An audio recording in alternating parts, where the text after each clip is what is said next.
کیا فرماتا ہے؟ جو اللہ سے ڈرتا ہے، جس کے دل میں خوف خدا جاگزی ہو جاتا ہے، تو پروردگار عالم اس کے لیے نجات کی، چھٹکارے کی، بخشش کی راہ نکال دیتا ہے۔ شرط کیا لگائی؟ جو اللہ سے ڈرتا ہے، مطلب جس کے دل میں خوف خدا ہے، اور جس کے دل میں خوف خدا ہوتا ہے اس کی پہچان بھی ہے۔ اس کی پہچان بھی علماء نے بیان فرمائی ہے کہ جس کے دل میں خوف خدا ہوتا ہے وہ قدم قدم پر ڈرتا ہے کہ میرا اٹھنے والا کوئی قدم خدا کی مرضی کے خلاف نہ اٹھ جائے، میری کوئی بات خدا کی مرضی کے خلاف نہ ہو جائے، میرا کوئی زندگی کا عمل یا کوئی فعل، کوئی قول رب کی مرضی کے خلاف نہ ہو جائے۔ یہ قدم پر ڈرتا ہے، لمحہ ڈرتا ہے جس کے دل میں خوف خدا جاگزی ہوتا ہے۔ اب اس کا انعام کیا رب نے عطا فرمایا؟ رب فرماتا ہے کہ جس کے دل میں میرا خوف جاگزی ہو گیا تو میں اس کو چھٹکارے کی راہ دکھا دوں گا، میں اسے بخشش کی راہ دکھا دوں گا، میں اس کو نجات کی راہ دکھا دوں گا، اس کو نجات کی راہ عطا فرما دوں گا، چھٹکارے کی راہ عطا فرما دوں گا۔ عزیزان ملت اسلامیہ، قابل احترام بزرگوں اور دوستوں، اس آیت کریمہ کی تفسیر میں حضرت قتادہ رضی اللہ تعالیٰ عنہ ارشاد فرماتے ہیں کہ جس کے دل میں خوف خدا جاگزی ہو جاتا ہے اور جو اللہ سے ڈرتا رہتا ہے، کیا؟ جو اللہ سے ڈرتا رہتا ہے تو پروردگار عالم اسے دنیا کے شبہات سے بھی بچا لیتا ہے، اور پروردگار عالم اسے موت کے وقت کی تکلیف سے بھی بچا لیتا ہے، اور پروردگار عالم اسے قیامت کی ہولناکیوں سے محفوظ فرما دیتا ہے۔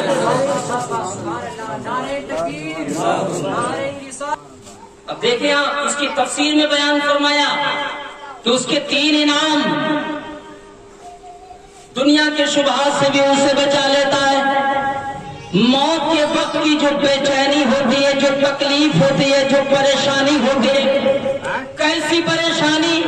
حضرت علی شیر خدا فرماتے ہیں کہ اگر تلوار کے سینکڑوں وار کیے جائیں تو سینکڑوں وار کرنے میں بھی اتنی تکلیف نہیں ہوگی کہ جتنی روح کے نکلنے کے وقت میں تکلیف ہوتی ہے۔ اور حضرت قتادہ فرماتے ہیں کہ جس کے دل میں خوف خدا ہو جاتا ہے، جو اپنے رب سے ڈرتا رہتا ہے، تو پروردگار اسے موت کی بے چینی سے بچا لیتا ہے۔ سبحان اللہ بولو، اتنا عظیم انعام ہے موت ڈرنے والے کا، یعنی جو خوف خدا سے لرزتا رہتا ہے، جس کے دل میں خوف خدا جاگزی ہو جاتا ہے اور رب کے خوف سے نمازوں کی ادائیگی کرتا رہتا ہے، رب کے خوف سے والدین کی فرما برداری کرتا رہتا ہے، رب کے خوف کی وجہ سے حقوق اللہ، حقوق العباد کی ادائیگی میں لگا رہتا ہے، تو حضرت قتادہ فرماتے ہیں کہ دنیا کے شبہات سے بچا لیا جاتا ہے، موت کی تکلیف سے بچا لیا جاتا ہے، اور جو قیامت کی ہونے والی ہولناکیاں ہیں ان سے بھی بچا لیا جاتا ہے۔ سبحان یہ ہے کہ خوف کرنے والوں کی پہچان جو بیان کی گئی ہے اس پر ہمیں کھرا اترنا ہوگا۔ ایسا نہیں ہے کہ ہم کہتے رہیں ہم اللہ سے ڈرتے ہیں، ہم اللہ سے خوف کرتے ہیں، ہمارے دلوں میں خوف خدا ہے، کہنے سے کام نہیں چلے گا۔ بس سمجھ لینا تیرے دل میں خوف خدا ہے تو مسجد کو آباد کرنے کا جذبہ بھی تیرے اندر ہوگا، تیرے دل میں خوف خدا ہے تو والدین کی فرما برداری کا جذبہ بھی تیرے پاس ہوگا، اگر تیرے دل میں خوف خدا ہے تو حقوق اللہ، حقوق العباد کی ادائیگی کا جذبہ بھی تیرے اندر ہوگا، شریعت مصطفیٰ کا پاس تیرے پاس ہوگا، اسلام کا تمدن ہوگا، اسلامی کلچر تیرے پاس ہوگا۔ اگر تیرے اندر خوف خدا ہے تو یاد رکھنا کہ شریعت کے جو اصول ہیں انہیں کبھی تو ڈیمیج نہیں کرے گا، بلکہ شریعت کے اصول و اصولوں کے مطابق تو اپنی زندگی گزارے گا۔ اگر خوف خدا ہو، یاد رکھیں اس بات کو، خوف خدا اپنے دل کے اندر پیدا کرو، اور ایسا خوف خدا ہو کہ جس طرح سے صحابہ کرام کے دلوں میں خوف خدا تھا۔ کیسا خوف خدا تھا ان کے دلوں میں، اللہ اکبر.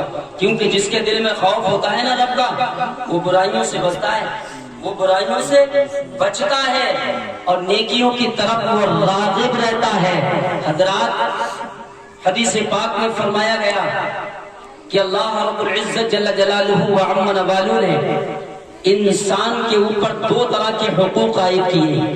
کتنے؟ دو طرح کے حقوق عائد کیے ہیں. ایک کا نام تو حقوق اللہ ہے، یعنی اللہ کے حقوق، اللہ کے حق، اور ایک کا نام حقوق العباد ہے، یعنی بندوں کے حقوق.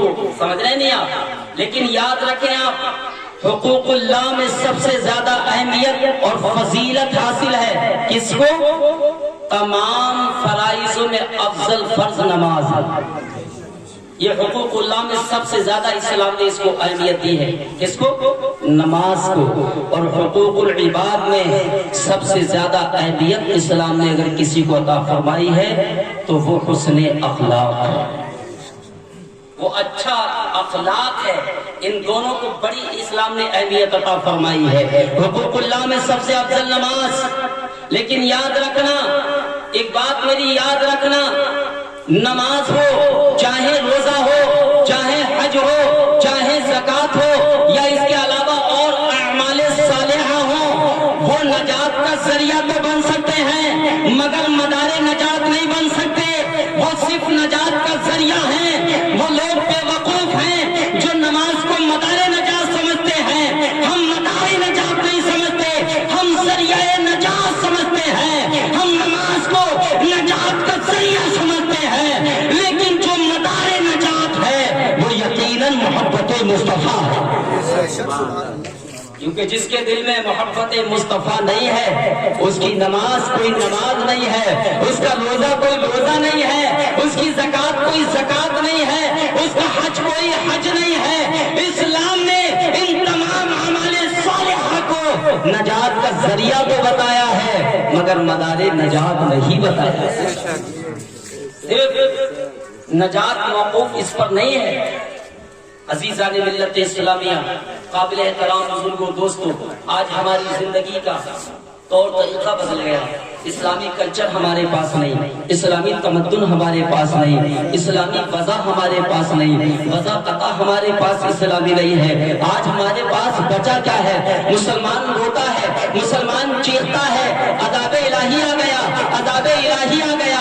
اتنے لوگوں کی موت ہو گئی، اموات کا ڈھیر لگ گیا ہے. عزیزان ملت اسلامیہ، آج ہم چیختے ہیں. کیوں چیخ رہے ہیں؟ کہ تم نے پہلے کے دور کی قوموں کی تاریخیں نہیں پڑھی ہیں کہ جب وہ قومیں اسلام سے ہٹی تھی، جب اسلامی تمدن چھوڑا تھا، جب اسلامی کلچر چھوڑا تھا، جب انہوں نے اپنے مذہب کو پیٹ پیچھے چھوڑا تھا تو عذاب الہی آیا تھا اور ان کو غرق کر دیا گیا تھا، ان کو تباہ کر دیا گیا تھا، ان کو برباد کر دیا گیا تھا.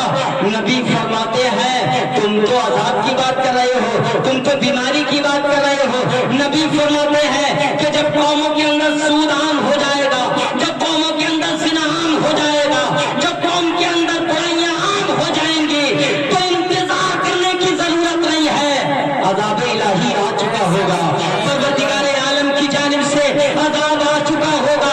عزیزان ملت اسلامیہ، یہ نبی کی حدیث ہے، مصطفیٰ کا فرمان ہے کہ تمہیں یہ پہچان بتائی جاتی ہے کہ جب قوموں کے اندر سود عام ہو جائے، زنا کاری عام ہو جائے تو پروردگار عالم کی عذاب کا انتظار کر لو.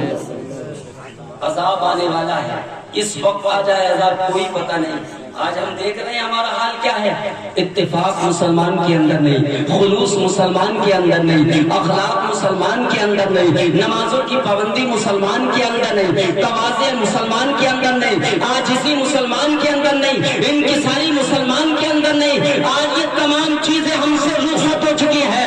تکبر کی آماج کا ہم بنے ہوئے ہیں، غرور و گھمنڈ ہمارے اندر ہے. عزیزان ملت اسلامیہ، ہر وہ برائی جو ہونا چاہیے، جو ہے دنیا کے اندر، وہ تمام کی تمام برائیاں آج مسلمان کے اندر ہیں.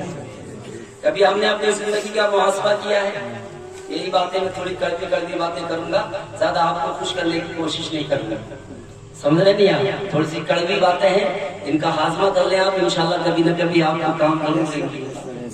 ہے نا. آج ہم رو رہے ہیں. عزیزان ملت اسلامیہ اس کا نسخہ بھی میں آپ کو بتاؤں گا. جب عذاب الہی آ جائے تو عذاب جاتا کیسے ہے. حضرات گرامی وہ کیسے جاتا ہے عذاب. یاد رکھنا عذاب ایسے نہیں جائے گا, اس طرح سے یہ بیماری نہیں جائے گی. کسی ویکسین میں یہ طاقت نہیں ہے جو اس بیماری کو دفع کر دے. کسی خوراک میں یہ طاقت نہیں ہے, کسی دوائی میں یہ طاقت نہیں ہے جو اس بیماری کو ختم کر دے. جب عذاب الہی آتا ہے تو کسی ویکسین سے نہیں جاتا, کسی دوائی سے نہیں جاتا, کسی انجیکشن سے نہیں جاتا.